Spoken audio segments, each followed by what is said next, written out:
Okay, welcome back to another video. Welcome back to the channel as well. This video is going to be all about bulking and the complete beginner's guide to bulking and everything you need to know. What is bulking? So obviously a surplus of calories. To build muscle, we really need a surplus of calories. You can build muscle at maintenance calories, but you're better off, if you're going to go for it, go for it. However, so many people get this wrong. So first of all, ask yourself, do you need to bulk? If you are somebody that's extremely skinny, okay, and has no muscle, obviously you need to go into a gaining phase. The word bulk is ugly. It's a gaining phase, but we'll use bulk for this video. If you're very, very skinny, you need to go into a gaining phase. If you're somebody that already has too much body fat, or you cannot see your abs, but you're wanting to build muscle, you do not have the right to go into a bulk. Do not make that mistake. You'll go from fat to fatter. You, if you're watching this and you can't see your abs and you've got a little bit of body fat, are in a good position to build muscle because you can still build muscle in a deficit. You have stored energy on your body. You're in a unique position where you can build muscle and lose body fat at the same time.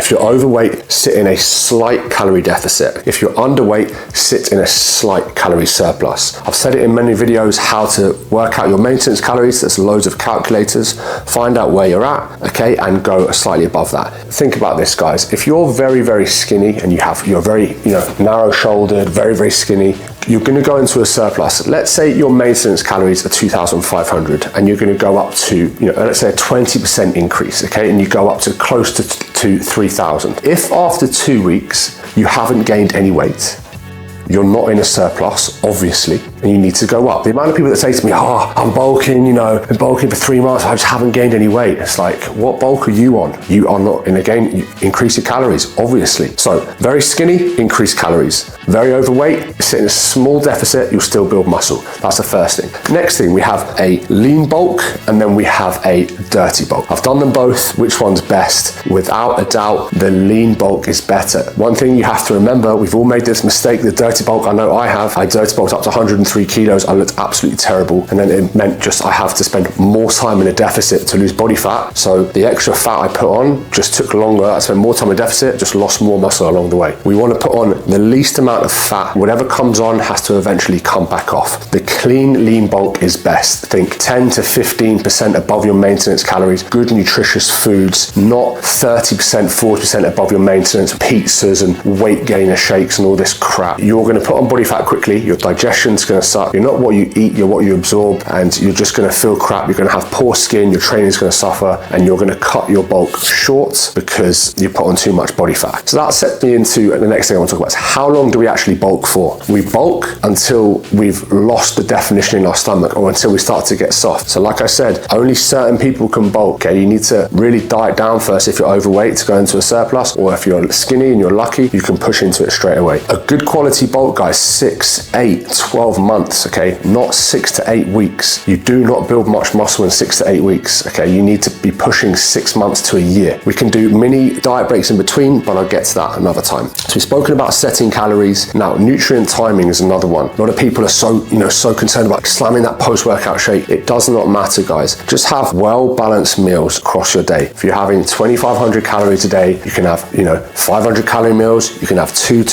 1,000 calorie meals and a 500 calorie meal. It doesn't matter. Just get a good serving of protein multiple times throughout the day, and ideally try and time a decent amount of that food around your training so you have good training sessions. Don't overcomplicate it, okay? In terms of calories, you've got to think, guys, as well, eventually your weight will stall. If you're 70 kilos and you push up and you go to 75 kilos, your maintenance has now changed. So you might eventually stall. So eventually you're going to have to creep your calories up again. It isn't just one set number. You're climbing, hold with your body weight, and your calories will do the same. Come up a bit, hold, come up a bit, hold. And you push to a gaining, ideally we want to gain around 0.5 pound per week. And you go until, again, like I said, the abs are gone. And then you're either doing a mini cut or a proper cut and then going back into it.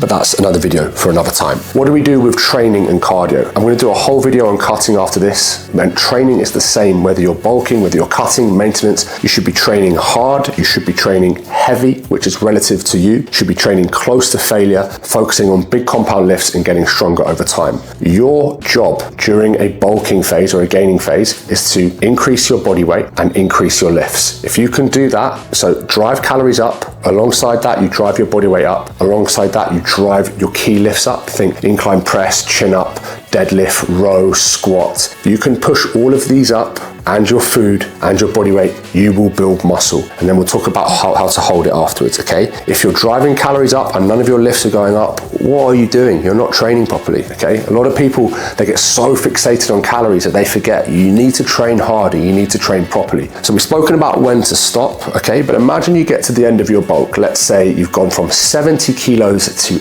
80 kilos. A lot of people, they'll have a number in mind. You know, they hit the 80 once on the scales and it's like, oh great, you're 12-week cut, let's go, hold all this muscle. No guys, you need to solidify your new weight.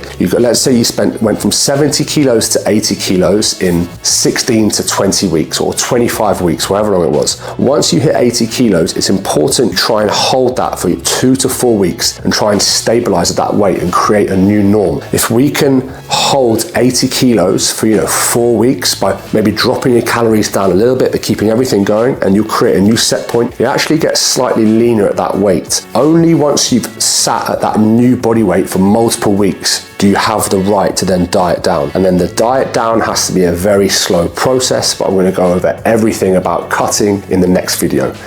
If you like this video, please like, subscribe, comment and all that good stuff, and I'll keep making them.